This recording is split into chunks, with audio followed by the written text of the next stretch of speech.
think? Good. Ready to get season started and ready to be at Williams-Brice Stadium for our opener going into our third season.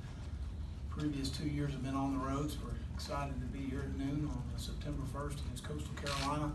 I think we've made some progress through training camp. We'll certainly find out on Saturday. There's no redos. Can't blow the whistle and start it over again, on game day. Our guys understand that. We've had good preparation to this point. Obviously have a Wednesday and Thursday practice and a Friday walkthrough and tee it off on Monday at noon. Cannot wait to get in front of our fan base. Excited about that as well. Coastal Carolina, Joe Moglia, last year had a health issue, so it's good to get him back on the sideline. He's done a really good job there at Coastal, and Jamie Chadwell, their offensive coordinator, did a fantastic job at Charleston Southern. Presents a lot of issues for you defensively, as far as the spread run game, some option principles, the two receivers that can really run on the outside, 5 returning starters on the offensive line. Anderson, the quarterback's a dual threat guy that can do both things for him. Marvin Sanders, their defensive coordinator, is new. Was with Bo Pelini in Nebraska, and one of the better defenses in college football at that time. Again, when you're preparing for a new coordinator, you got to get ready for it all. You have no idea, maybe some of the things that they might try and do, so we need to be able to adjust and adapt during the game, and we certainly will be able to do that. But Marvin's a really good football coach, and will do a good job. We need to be well prepared for Saturday, and I like our preparation to this point. But obviously we're not there yet. Injury-wise, just to kind of update you, Wyatt Campbell still has about a month before he will be cleared. Chad Terrell, we think, will be cleared at the end of September, so it'd be good to get Chad back. Jesus Gibbs got about 3 more weeks. Levante Valentine, we think, has got about another week and a half. Chavis Dawkins would probably be doubtful for Saturday at this point, based on his ankle. I think we'll get him back certainly in another week. Tyreek Johnson and Caleb Kinlaw are obviously out for the season. Very disappointing news from last week. Taven Jackson was forced to give up football. He has a sickle cell trait, and based on how it was explained to me, you have certain percentages of the sickle cell trait, and unfortunately his is very high. And after meeting with his family, Dr. Guy, Clint Haggard, our medical staff, to hear all of the different avenues we traveled down as far as seeing experts, try to find a solution to help Taven, that this was the best answer, and it's very unfortunate.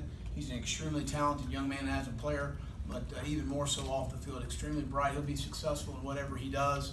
That's always a very difficult conversation to have, but his life is a lot more important than football, that's for sure. So I hate that for him and us moving forward, but certainly here to support him. He's going to stay here at the university and get his degree, and help our football program in some form. So looking forward to that. But depth chart we gave you out today, and you got any questions on that, I'll answer them now. Go ahead. Raise your hand. We'll go back to you, David.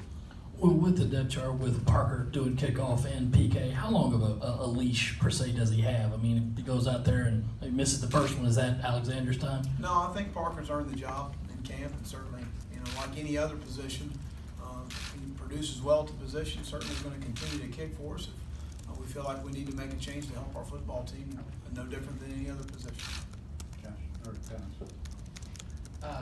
What did JT eBay show you since coming back from the injury to kind of earn this spot? And you have JC listed as a nickel? It's all about getting your best 4 and 5 out there. We recognized very early in camp JC was going to be one of those guys, and then as we continue to rep through camp, seeing Keyshawn rep outside, JC rep inside, felt comfortable playing inside, and felt comfortable about that move, and getting number 1, our best 5 on the field. JT, after being cleared, I think did a fantastic job of grasping our defense and what we do, the physicality, the urgency he plays with. Jan and Nick will both play as well, but certainly JT's earned the opportunity to start. Back to the mic. Well, what's the biggest difference you think for your guys between a typical week in fall camp and then game week? Well, I think that they're tired of hitting each other. That's the first thing. Training camp to a certain point becomes very repetitive as far as the things that we do. And now you're seeing some different schemes with scout teams. You're seeing some different things as far as film is concerned. You're having the opportunity to go play at Williams-Brice Stadium in front of 80,000 people. They're all looking forward to that. So to have an opportunity to play in that environment, just sitting here gets me excited. So I know our players feel the same way. Will the or at running back means they're all gonna get to play? Is Yeah, that- they're, is the, I would envision all four playing. What have you seen All out of that? all have deserved it. All four of those guys have had really good camps. Again, we need to get competition at every position like that, you know, because you understand that you've got an opportunity to go strain every single day to earn your opportunity to play. And those guys, you know, again, they've made our football team better because of that competition. You listed Shamik, obviously.